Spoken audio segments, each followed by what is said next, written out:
Kita lanjutkan kembali dua sisi. Tadi Bang Syarif mengatakan kritikan atau pernyataan Bu Mega itu adalah bentuk kasih sayang. Cuman aja pertanyaan ini arahnya kemana? Nih siapa yang mau jawab? Bung Kapitra, Pak Mas William mungkin. Pak Kapitra dulu. Oke, arahnya kemana Bu Mega? Jadi gini, itu kan ada penelitian ya dari guru besar Universitas Negeri Jakarta ya. Bahwa dalam grid 10 kota besar ya, Jakarta nomor 6. Ada 4 aspek di situ ya. Satu aspek keamanan, aspek beban biaya hidup, peluang kerja, dan aspek daya tarik kota. Dan dibandingkan, kalau aspek keamanan dibandingkan dengan Semarang, ya. Dan juga keberadaan universitasnya. Ya, dibandingkan dengan Semarang. Semarang kejahatan itu sebulan 19 kali. Di Jakarta kejahatan terjadi 16 menit sekali. Artinya tingkat keamanan rendah. Kenapa tingkat keamanan rendah? Kita ini bicara bukan personal, kita bicara institusi pemerintah, ya, provinsi. Jadi kita tidak bicara soal orang ya, tapi pemerintah ini satu kesatuan, ada perangkapnya. Nah, kenapa demikian? Ya, tingkat keamanan begitu rendah, banyak faktor. Faktor jelas lapangan kerja juga sekarang menyempit. Tidak ada inovasi ya, inovasi dalam mengatasi permasalahan yang hari ini yang menimbulkan ya peluang-peluang baru sehingga pengangguran bisa ditekan dan kejahatan ya bisa diturunkan tingkat kejahatan. Nah, kalau balik ke pertanyaan saya, jadi arahnya sebenarnya kemana nih kritikan Bu Mega ini? Iya. Ya, William, coba. Oke. Ya. Jadi saya melihatnya tentunya Bu Megawati tentu ini adalah seperti yang Pak Syarif katakan, ini adalah suatu kritik mungkin. Kritik karena beliau juga adalah warga DKI Jakarta dan waktu itu kan konteksnya adalah intellectual city. Nah, saya melihat bahwa tentunya sebagai kota yang intellectual city, dasarnya menurut saya adalah transparansi dan partisipasi masyarakat. Di mana saya melihat di zamannya Pak Anies, menurut saya transparansi dan partisipasi masyarakat itu kurang dilibatkan. Contohnya misalnya kalau saya lihat, misalnya transparansi anggaran. Saya melihat harusnya anggaran itu di setiap proses perencanaan, tidak hanya setelah pengesahan itu harusnya transparan misalnya. Lalu misalnya lagi kalau kita melihat banjir, itu kan progresnya sampai sekarang kan belum signifikan.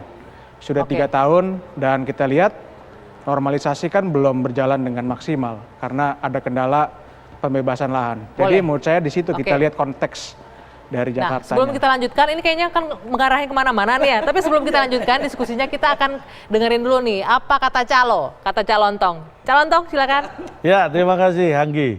Nah, itu yang dibahas adalah sesuatu yang hasil penelitian dari pimpinan Ketua Senat dan Guru Besar UNJ, Bapak Hafid Abbas. Nah, ini akan kita tampilkan. Inilah hasil penelitiannya tentang City of Intellectual.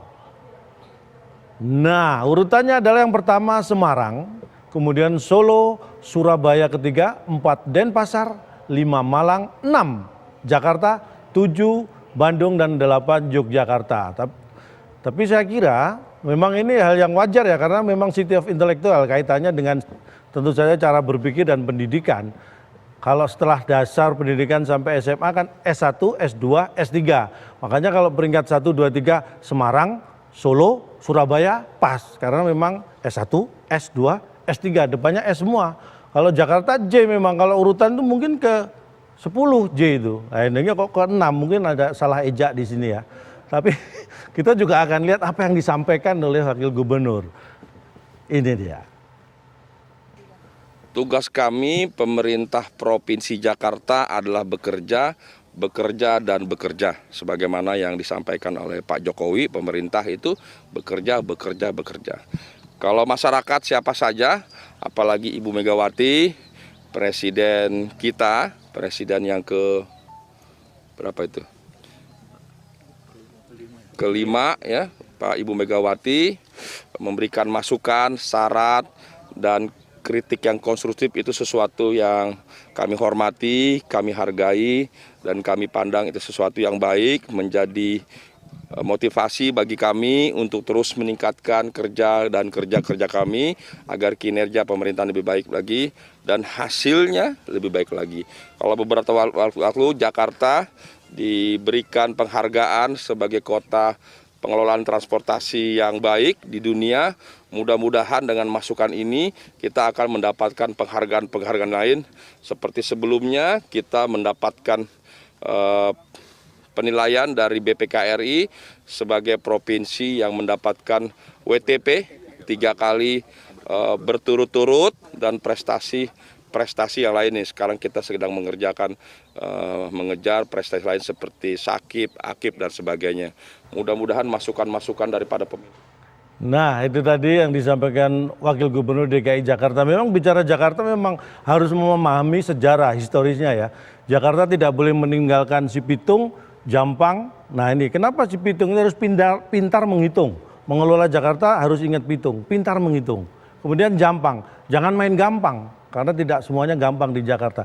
Kalau Pitung dan Jampang sudah dikesampingkan, maka yang terjadi adalah sidul. Situasi jadi amburadul. Nah itu yang harus hati-hati. Silakan Anggi, lanjut aja.